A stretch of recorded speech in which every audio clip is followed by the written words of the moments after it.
Bautizaron por llamarme José María y mi apellido é Ladra López. Nací no ano 33, entonces xa tiño 75 anos. Son párroco desta parroquia de Naraío. Levo aquí algo máis de 40 anos. Ademais, estou atendendo outras parroquias. Falar de don José María é falar de moitas persoas distintas. Por unha banda, é un crego que dá a comuñón e absolve pecados. En nombre del Señor. Por outra, é un zahorí, un ser que se sente privilexiado porque nota as correntes de auga subterránea fluir polo seu corpo. Estou influindo por o magnetismo coterreno.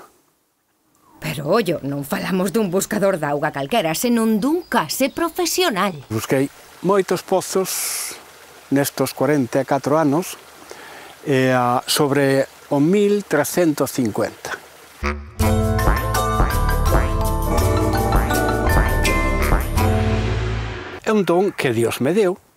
E precisamente este don provocou nos últimos anos un inesperado cambio na vida deste párroco, xa que resulta que agora o crego de Naraío é famoso. A primeira vez que o vin, pois con esa artimaña que hai, pois decirlle un nombre, pois o vin na tele. Saleu na televisión outro día. Xa leva moitos anos. Xa saleu na gallega eso, Vino outro día no periódico co carabullo ese buscando. Ah, si, ainda pouco é que saleu con o bimbio.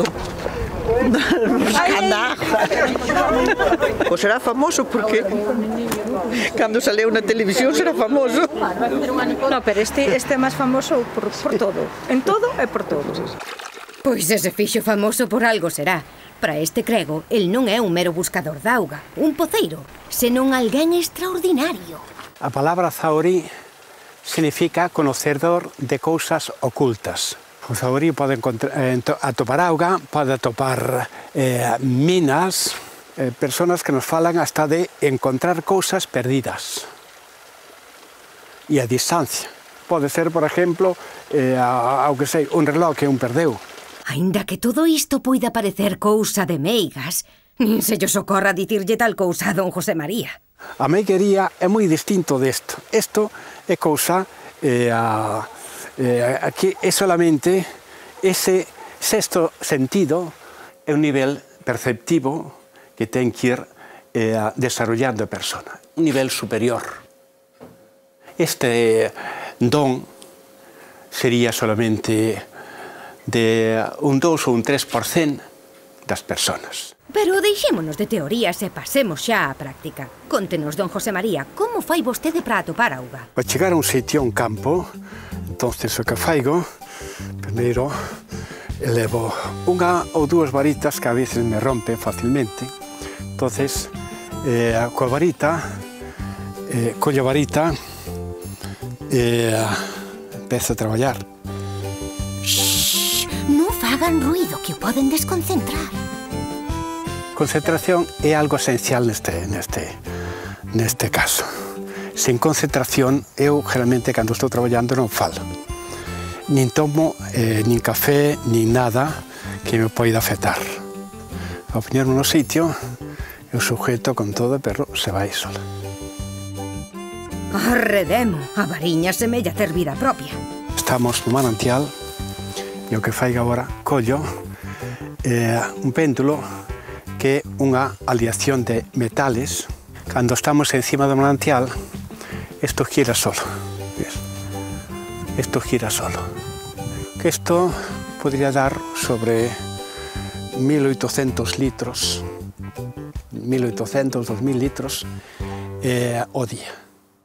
Que exactitude, don José María. Tennos abraiados. Non se pode poñer en dúbida que busca auga coa mesma convicción coa que predica o Evanxeo. Pero non falemos só do ritual, senón tamén dos resultados, aínda que neste caso estean máis claros que a auga.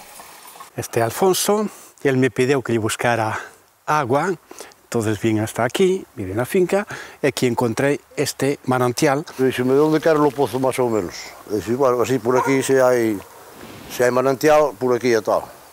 Entón, empezou a buscar co carabullo, e dixo, aquí hai manantial. Mirou a profundidade que podía haber o manantial e dixo, sobre 8 metros ou por aí, hai auga xa. Efectivamente. É unha agua moi fina, moi transparente, que casi non se aprecia no vaso. É agua que bebemos aquí na familia e nunca nos deu problemas de ninguna clase. Bébese. Pero Alfonso non é o único ao que este crego lle fixe un pozo. A súa fama estendeuse ata tal punto que case acaba converténdose nun profesional. É que don José María está moi solicitado. Desde Asturias hasta Finisterre. Me chamaron para Zamora, me chamaban para León, pero le dixen que non podía desplazarme, que eu non podía dedicarme a iso. Onde si atende todas as peticións é nas súas parroquias. Ali fíxolles pozos a moitos dos seus fregueses. Ao final vai ser bo negocio iso de ter un cura adiviño. A nosotros foi unha vez e se fixéramos onde el dixe había agua. E depois viñeron os poceiros e non houve agua. Viñeron os de facerlle o pozo e fixeronlle uns 4 ou 5 non encontraron. E foron buscar a ele e dixo, aquí hai agua. E vía, buscou nan 2 ou 3 sitios e bueno, máis ou menos fixémolo nun dos sitios e auga hai. A min foi-me mirar casualmente e non se equivocou nin 5 centímetros. Sí, eso, neso, matemático, sí, non falla. Os metros que dixo exactos, e o poceiro fixe auga exactos, é bastante boa auga. Isto dediqueme solamente así para facer un servicio a xente, pero non con outros fines. Aínda que iso sí, se lles preguntamos aos seus fregueses se creen no de atopar auga, o conto cambia. Pois nin creo nin descreo. Nin creo nin descreo. Pois quizás é o don que ten. Porque o salgueiro é unha cousa natural, aí non hai nada artificial. E o salgueiro normalmente nace onde hai máis agua. Eu creo que vexo. Eu teño que creer á borda porque se ve, claro, o que se ve crece.